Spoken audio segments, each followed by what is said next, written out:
దేవునికి స్తోత్రం. నేటి దినాన మన అరుణోదయపు దేవుని వాగ్దానము కీర్తన గ్రంథము 20వ అధ్యాయము 7వ వచనము. కొందరు రథములు బట్టి కొందరు గుర్రములు బట్టి అతిశయపడుదురు, మనమైతే మన దేవుడైన యెహోవాను బట్టి అతిశయపడదము. హల్లెలూయా.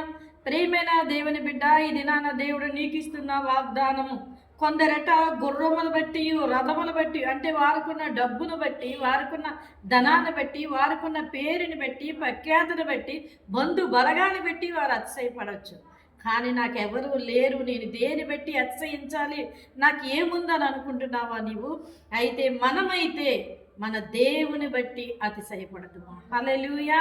నీవైతే దేవుని బట్టి, సర్వశక్తి కలిగిన దేవుడు నీకున్నాడని, ప్రతి విషయంలో జయమిస్తాడని, ఆయన నీ ముందుండి నిన్ను నడిపిస్తాడని నీవు ఆయనను బట్టి అతిశయించినప్పుడు, దేవుడు ప్రతి విషయంలో నీకు ఎవరు ఉన్నా లేకపోయినా, ఎవరు నీ తోడు వచ్చినా రాకపోయినా, ఆయన నీకు తోడుగా ఉండి ఆయన నిన్ను నడిపించి అనేక విషయాల్లో నీకు ఓటమి లేకున్నా జయమునిచ్చి బలపరిచి దీవించి ఆశీర్వదిస్తాడు.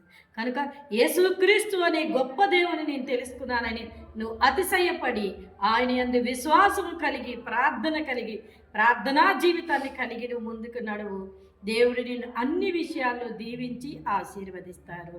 అలా చేసి దేవుడిచ్చిన దీవెన ఆశీర్వాదాలు పొందుకోండి. ఆమేన్.